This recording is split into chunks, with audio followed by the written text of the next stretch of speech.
Welcome to the condensed version of the daily video update.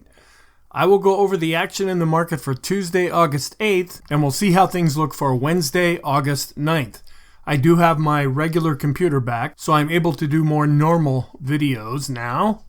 Another thing that I'm putting out there is just an idea of doing a free online course. This would be live, where we would do it through Zoom or Facebook Messenger or both. If you're interested in that, let me know. I'm putting together a list of things that I'd like to talk about, and that's the feedback that I've heard so far. It's like, what are you going to cover? I need more information. Give me a little bit of time to kind of work that up, but I want to hear some feedback about what you would like to hear about. I do have a basic course, then I have an extended course where I could talk about technical analysis, also some different strategies that you can implement, and then a thing about mental analysis as well. I could pull from those areas either together or one at a time.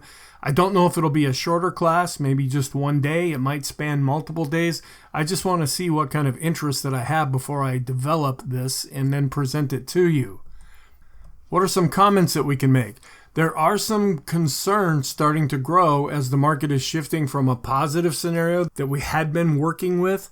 Now we're going to a little bit more negative scenario.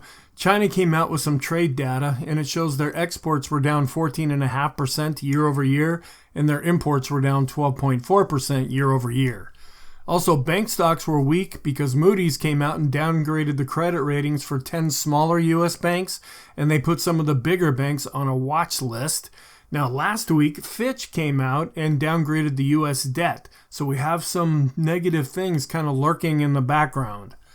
Philadelphia Fed President Harker came out and said that the Fed could be getting close to being finished raising interest rates, but they might need to leave rates higher for longer, and there's not really any circumstance right now for seeing a more immediate easing of current policy rate. This is pretty much known information, but this is just a reinforcement of what was already known. The S&P is right at 4,500 right now, just a few ticks below that. Despite the down day, support continues to hold. And if I was to sum up where are we right now, it comes down to support. Not only are we at support for the S&P, but for the NASDAQ 100. So far, small caps, mid caps, and the Dow are above support. But if we start to break those levels, that's going to shift everything a lot more negative. On a short-term basis, we have the Stochk RSI, the CCI 14 and 20, and the stochastics that are generating extreme negative signals, or we could say oversold. The dollar was up and interest rates were down. The 30 to the 5-year has gone back to being normal, but that could switch back at any time. All of the other yield curves that we follow are still inverted. Sentiment is positive at 70, where it ticked down from 72. Our trend is still positive, but now it's declining. We're seeing the green line coming down, and another day or two of more negative action, and we could see the green line cross below the red line. But even though we're in a trending environment, it is weakening because the ADX has dropped below its moving average. Our bias is negative with the down day, and right now I'm keeping our momentum mostly at negative, but I'm keeping it at mixed as well because until we break below support, we still have a positive shot at turning this thing around. If we break below support and then close below support, that's going to shift things a lot more negative. The economic reports that came out, not any real market movers. We had the NFIB Small Business Optimism Survey. It came in at 91.9, a little bit less than the 92.1 they had expected. Last time it came in at 91. The trade balance was at a minus $65.5 billion, a little bit more than the minus $65.1 billion they had expected.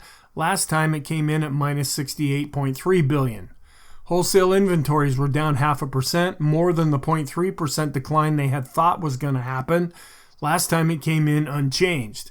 Here's the intraday chart where we gapped lower below S1, below S2. We came down and then found some support. And then on a positive note, we spent the rest of the day going back up. We got back above S2 and we ended up closing at about S1. So even though it was a down day, there were still some positive things that happened, including growth. As the market was tanking lower, we saw growth going higher when compared to value. Now, as the market started to recover, we saw growth trailing off. So in the background, we could be seeing some positive things developing. Here's a look at our trend where the ADX is below its moving average and declining. The green line and the red line are just about touching each other right now. If they cross over, that would switch us over to a negative bias. Shorter term, we're already crossing over with the red line going above the green line. We are showing a weakening trend, but it's still above 20, so we count it as a trending environment. Here's a look at the daily chart, and you'll notice that the volume is all mixed up right now. There's some erroneous data out there. So a lot of the charts that I usually use that are based on volume are not available right now. We're still below this pivot level, but we opened and closed at just about the same point, showing some improvement within the session. Looking at our moving average tree, we're dropping below the 20-period moving average, and maybe you can see this bar a little bit better, where that's looking a little more positive, to have a really big down day and then come back and finish strong. Since we're below the 20-period moving averages, if we continue to fall, we're going to be watching the 50-period moving averages.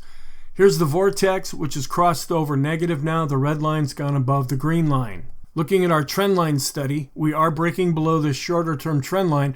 We're still above this longer term trend line. If we continue to fall, we'll be watching this level. That's at about 44.50. Longer term, we're just a little bit below the resistance level for the weekly chart on the S&P. We're a little bit below that level for the NASDAQ 100 as well. Longer term, this could be more negative, where we really showed a spike up in the ratio between the NASDAQ 100 and the Dow. Other times we topped out and started to decline. That meant a lot of trouble for the markets.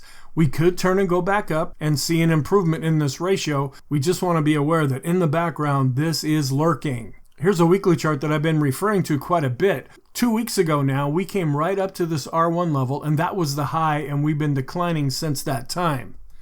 So what's our outlook for Tuesday? We do have a lot of earnings reports coming out. Most S&P 500 companies should be finished reporting by the end of the week. The technicals are negative, and we're somewhat oversold in the short term, but right now, as long as support holds, we can't switch over to a full negative stance. The economic reports coming out will just get the MBA Mortgage Applications Index. We're keeping an eye on the geopolitical events, but we're really focused on inflation and interest rates. We will be getting CPI coming out on Thursday, and that's the big inflation report. Here's the updated economic calendar for the week. Yes, we will get CPI on Thursday, and we will have PPI come out on Friday. Looking at the Stock Traders Almanac statistics, we are neutral to negative with the Dow, S&P, and NASDAQ. We're also wondering, have we bottomed in this seasonal weak time right now? Can we see some kind of a bounce from here? Historically, that's been what has happened. Is that going to happen this time? We will be on the 7th trading day of the month. We're looking at the dash lines. That's pre-election times, where we see a little bit of weakness depending on what index you're looking at. Overall, with the solid lines, we do see some historical weakness. So our scenarios, we're leaning more towards the negative side, but until we can close below the support that the market is really hanging on to, we can't really switch to that negative scenario yet. We definitely can't go with the positive one. Our charts just don't support that. We're not going with the sideways trend. Even though the ADX is weakening and coming down, it still suggests that we're in a trending environment as long as we're above 20. Looking at the warning signs, it looks like there was a convergence of these short-term bearish signals. We want to know now, are we finished doing that, or is this going to continue? The longer-term trend signals on the weekly chart, they may be signaling that we're at a top. We were right at those lines after Monday's session. We're just a little bit below them after Tuesday's session. Seasonally and historically, we tend to be in a weak time of the month and of the year.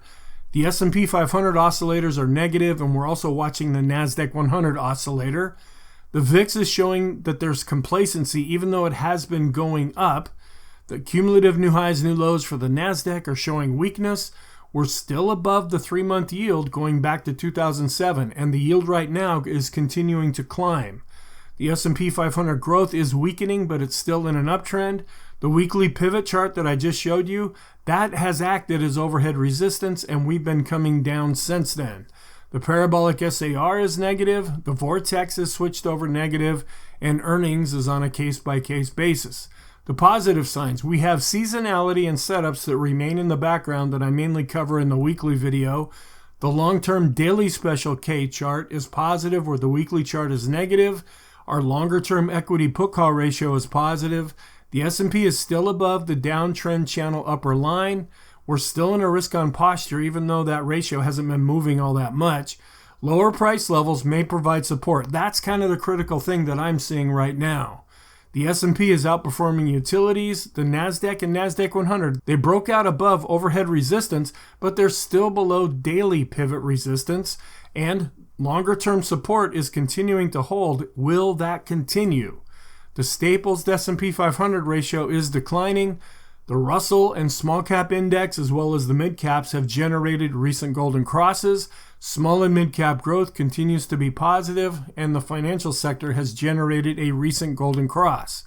Our conclusion: we're negative overall, but right now, support is what's keeping the market hanging in there in a more positive way. On a short-term basis, we're negative and slightly oversold. Intermediate term, we're just flat negative. We're still positive in the long term. Thank you. I hope you found this helpful. Please feel free to check out the full-length video. Have a great day, and I will talk to you in the next video.